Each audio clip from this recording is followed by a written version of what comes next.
अल्लाह अकबर। अल्लाह के महबूब अलैहिस्सलाम ने मर्दों को औरतों के साथ और औरतों को मर्दों के साथ हुस्ने सलूक करने की तलकीन इरशाद फरमाई। और आका करीम ने जो आखिरी वसीयत अपनी उम्मत को की, उसके बाद हुजूर अलैहिस्सलाम का विसाल हो गया। उसके बाद कोई वसीयत नहीं है हुजूर की जुबान से जो निकली हो। फरमाया, लोगों मैं तुम्हें दो चीजों की वसीयत करता हूं। एक अस्सलात अस्सलात, नमाज नमाज, यदि नमाज को न छोड़ना। और दूसरी वसीयत ये थी कि मैं दो कमजोरों के बारे में तुम्हें अल्लाह से डराता हूं, एक गुलाम और दूसरी तुम्हारी बीवियां। इन दो कमजोरों के बारे में तुम्हें अल्लाह से डराता हूं, इन पे जुल्म ना करना। इन्होंने भाग तो जाना नहीं है, घर से निकल तो जाना नहीं है, तो इन पे जुल्म करोगे तो ये दुखी हो जाएंगे। तो आका करीम अलैहिस्सलाम ने फरमाया, इन दो कमजोरों के बारे में मैं तुम्हें अल्लाह से डराता हूं। बल्कि इस कदर हुजूर ने औरतों की नजाकत का लिहाज रखा। एक सफर पे थे, एक शख्स ऊंटों को हाँक रहा था, उसका नाम था अनजशा। तो वो जल्दी जल्दी ऊंटों को ना हाँकने की कोशिश कर रहा था ताकि जल्दी पहुंच जाए। तो आका करीम ने फरमाया, अनजशा आहिस्ता आहिस्ता। फरमाया, ये जो ऊंटों के ऊपर औरतें बैठी उनकी तरफ इशारा करके कहा, ये नाजुक आबगीने हैं, कहीं टूट ना जाएं। औरतों को नाजुक आबगीने करार दिया। आज हमारे मुआशरे के अंदर घरों में जो जंगो जदल का माहौल होता है और औरतों के साथ जो सलूक किया जाता है, बताओ ये नाजुक आबगीने सलामत रह सकते हैं? हुजूर ने तो फरमाया, अनजशा अपने ऊंटों की रफ्तार को कम करो, कहीं ये नाजुक आबगीने ना टूट जाएं। और फिर सुनो हुजूर ने क्या फरमाया, हुब्बे बाइलिया मिन दुनियाकुम सलास। लोगों, तुम्हारी दुनिया से मुझे सिर्फ तीन चीजें पसंद हैं।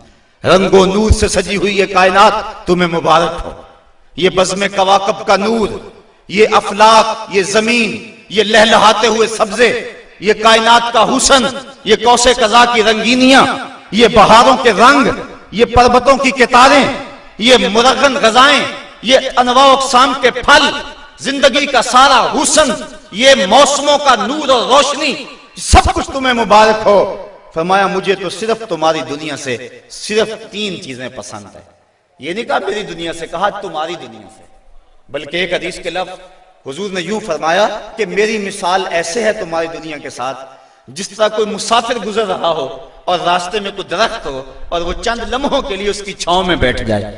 तो कहा, मैं तो चंद लम्हों के लिए रुका हूं, और रुक के एक एक लम्हा इंसान को जिंदगी गुजारने का रास्ता बता गए हैं। चंद लम्हों के लिए वो ठहरे हैं जिस पेड़ के नीचे, सुना है आज तक उस पेड़ का साया महकता है, आज तक वहां रोशनियां फैली हुई हैं। तो कहा, हुब्बे बाइलिया मिन दुनियाकुम सलास, मुझे तुम्हारी दुनिया से सिर्फ तीन चीजें पसंद है, अत्तीब वन निसा व जुइलत कुर्रतु ऐनी फिस सलात। एक खुशबू, दूसरी मनकूहा औरतें, और तीसरी मेरी आंखों की ठंडक नमाज में रखी गई है। तो साहिबो, मेरे और आपके आका मौला हुजूर नबी रहमत सल्लल्लाहु अलैहि वसल्लम ने यही हमें वसीयतें की, औरतों के साथ उसने सलूक करने का। और औरतों को हुक्म दिया कि तुम अपने खामन के साथ उसने सलूक करो।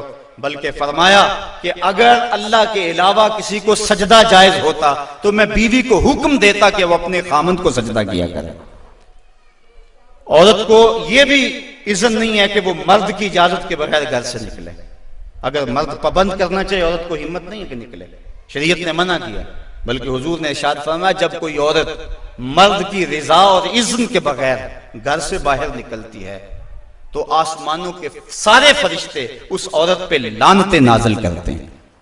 और फिर जब वो गुजरती है जिन राहों से, इंसानों और जिन्नों के अलावा बाकी हर दरख्त, हर पत्थर, हर शय जो रास्ते में आती है उस औरत पे लानत भेजता है। तो औरत को मर्द के इज़्न के बगैर घर से निकलने से रोका गया। उसको कहा कि तू घर में ठहरी रहना, तेरी ये वफा का तकाजा है। और तो दूसरे मर्द को हुक्म दिया गया कि तूने इसका ख्याल रखना है, जो खुद खाए इसको खिलाए, जो खुद पहने इसको पहनाए। अगर कोई नौबत, तकरार और लड़ाई की आ जाए, इसके चेहरे पे नहीं मारना।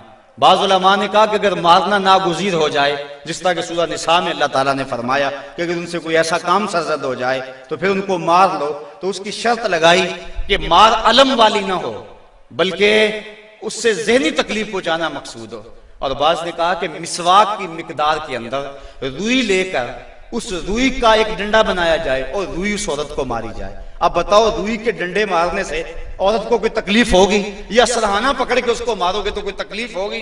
तो मकसद औरत के ऊपर मर्द ने अपने गुस्से को निकालना है, वरना ये एक ऐसा नाजुक आपगीना है कि अगर तुम डंडों से मारने लगोगे, ठुड्डों से मारोगे और जुबान से गालियां देगे तो ये मुकद्दस रिश्ता और ये नाजुक आपगीना टूट जाएगा और घर का माहौल खराब हो जाएगा। वही मियां बीवी कामयाब जिंदगी गुजारते हैं और उन्हीं की औलादें दुरुस्त होती हैं जो इन चीजों का लिहाज और ख्याल रख के मोहम्मद अरबी की सुन्नत सीरत पे अमल करते हैं और जिन्होंने अपने घर को जंग के नक्शे में बदला हुआ होता है। वक्ती तौर पे वो रोब झाड़ भी लें लेकिन उनकी जिंदगी के अंदर हुस्न और तमानियत नहीं होता। तो आज मैंने इस नशस्त के अंदर ये चंद बातें आपके सामने रखी। अल्लाह ताला जल्ला शानहू की बारगाह में दुआ है कि मुझे और आपको रसूल करीम के बताए हुए रास्तों पर चलने की तौफीक अता फरमाए और हुजूर ने जिस तरह अपनी अज़वाज के साथ हुस्न सलूक किया है इस तरह हमें हुजूर के नकूशे पा की बरकतें अता फरमाए और जिंदगी का हुस्न हमें अता फरमा दे।